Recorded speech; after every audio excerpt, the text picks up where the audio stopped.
Have you had this experience? You arrive at a wedding and you're getting yourself ready to face the day. Your trusted, experienced second is by your side. Then you spot another team pulling out their cameras and microphones, and you think to yourself, who brought these guys? Let's talk about it.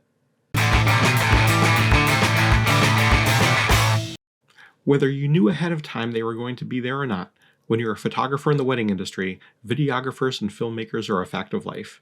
Now you have to jockey for position to get the photos you were hired to get, you have to keep them out of your frame, and best case scenario, stay out of their way too. As with all things, communication is the name of the game. If the filmmaker's experienced, they'll know how to work with you and expect you'll know how to work with them. If it's someone you've never worked with before, introducing yourself with an email the week prior to the wedding can go a long way toward making you, them, and the couple have a better experience all the way around.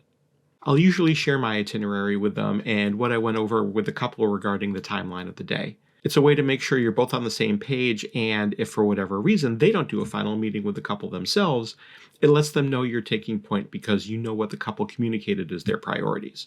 Again, this is about communication. When I know there's going to be a videographer or a filmmaker, I let them know how I like to work.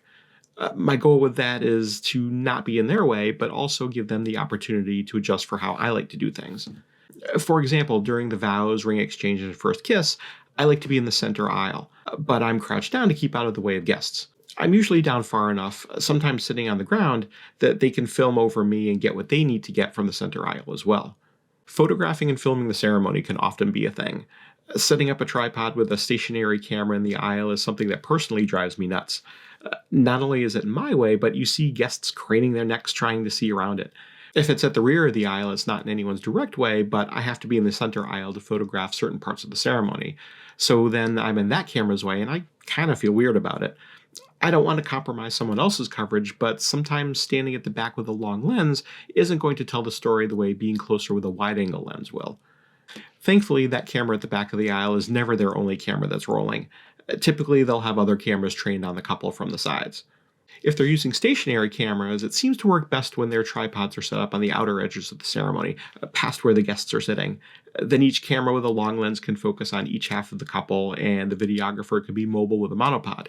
Not that I can dictate what another artist or another business feels is best for them, I'm just saying. I have to say though, sometimes I really like those video lights they set up. During the first dance or parent dances, if they're strong enough to act as a spotlight, I'll position myself at an angle to that light to take advantage of it as dramatic off-camera lighting. There have been some times I've turned my own flashes off and just used the videographer's light. It can look really cool. When working with less experienced videographers, I've sometimes had them ask me where they should stand, or where they think they would get the best shot. This is a great opportunity for me to not only direct them out of my way, but also school them a bit on what I think will work best for their film. One time I was at a venue where the cake was set up in front of a mirrored wall. If the videographer and I were on opposite sides, we would be in each other's reflections. So because this team hadn't done many weddings, I was able to pick the angle that would work best for me, considering the mirror and its reflections, then had the videographer sit up next to me. They could then film from what I thought was a good angle, and no one was in anyone's background because of the mirror. Tag teaming different parts of the day can help both of you make a better end product. During creative portraits, for example, if you plan to take the couple away at sunset, communicate that to the videographer in advance and invite them to come with you. That way, while you're getting your lighting dialed in, they can do a setup of their own. Then when you're ready, they'll step back and let you do your thing. If you've been fortunate to work with the same videographers and filmmakers multiple times, you each get to know the rhythm of how the other works. I've had some really good experiences where they know I'm going to do a certain thing for a portrait, and they can get a side shot of that. And when I'm ready to move on to the next thing, they can film the couple walking, for example. That way you've both made the best use of the couple's time, and neither of you have monopolized any opportunities. It's a really efficient way of making the couple happy and both of you getting what you need to get. Oh, but the stories.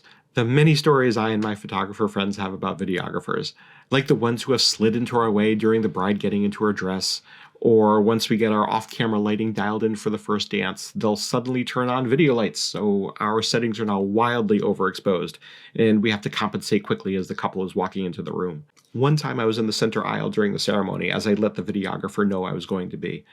He was unfortunately standing on the edge of the aisle, right in front of all the guests, and more to the point, right in front of the bride's mother. This guy literally had his butt in her face. She was trying to look around him, but was apparently too polite to tap him on the hip and ask him to move. I was kind of next to her in the aisle, and she looked over at me with a confused and frustrated look. I knew exactly what she meant, and I kind of shrugged because what can you do? Then, as the first kiss happened, he decided that was the time for a tracking shot, and he walked right in front of me. Thankfully, I had one frame where he wasn't directly in between me and the couple. He was right there in my shot, though, and it took some effort to retouch him out, but I did. Here's the thing, though. They have just as many stories about us. For every instance when we're talking with our colleagues about why did the photographer do X, Y, or Z, they have an equal number of complaints about photographers. When I asked a filmmaker friend of mine what photographer pet peeves he has, he let loose with a list of things I was shocked to hear. The thing is, I can't fault him for questioning the professionalism of those photographers he was talking about. He told me about one photographer who would stand next to him and stare him down while he was filming, like from 2 feet away, then literally stand right in front of his camera with his back to him, intentionally blocking a shot. Why would anyone do that? I had one wedding many years ago, and a husband and wife videographer team were retiring, and this was their last wedding. They were very nice and very accommodating, but they had their rather large mid-90s era cameras mounted on top of wheeled tripods, so there was a lot of the two of them on the dance floor, just right there with everyone. It was a challenge to get what we needed to get and not have to be in the frame, but we made do. At the end of the night, they celebrated a job well done, and I wished them a happy retirement. They were very sweet. As much as some photographers might feel a certain way about having videographers around, I think it's important to understand and accept that they have a job to do too. The couple that hired us also hired them, so we really should all be on the same team. While I don't ever want to compromise my own coverage, there are things we can do to accommodate their needs. If we're helpful with them, hopefully they'll be helpful with us, which has been my experience. One time, just before the ceremony, a couple had gone off to the bridal suite by themselves. Well, almost by themselves. The videographer and I were there too. We knew the groom was going to surprise the bride with a special necklace, so we set ourselves up to capture that moment. It was dimly lit in there, so I used flash to light the scene. At one point, the videographer leaned over and said, dude, can you give me like 6 to 10 seconds without flash? So yeah, I turned the flash off and he got what he needed. He thanked me and went off to sit up for the ceremony, leaving me to continue photographing the couple, which to me, that was a win-win. I once had the fortune to photograph a rather large wedding, the wedding of another filmmaker, in fact, and the hired videographer was what I knew but hadn't yet worked with. This guy was a pro. We were both out of each other's way, and he communicated with me as much as I tried to with him. We tag teamed the first look and the ceremony. It worked out great. 10 out of 10 would recommend this experience to anyone. As it is in almost every case, experience is everything. The videographers and filmmakers that are a joy to work with tend to be the ones with a few miles behind them. Everyone starts somewhere, so I don't want to fault less experienced artists for not having that experience, but everything gets better once you've been doing it for a while. These days, if I know there's going to be a videographer or filmmaker there on the wedding day, I'll reach out to them in advance and start a line of communication. It's easier if it's someone I've worked with before, but if not, I've found they appreciate the effort. You might be the only photographer that's ever done that with them, and that can help set you apart. It might also be the start of a partnership if you get along well and work well together. So yeah, we all have our stories to tell, but at the end of the day, we have far more to gain from playing nicely than we do by keeping a perceived competitor at arm's length. Thank you for watching. If you like what you saw in this video, please like and subscribe. If you'd like to see more, check out this other video I made for you. This is Ask a Wedding Photographer. I'm Seth K, and I'm here to help.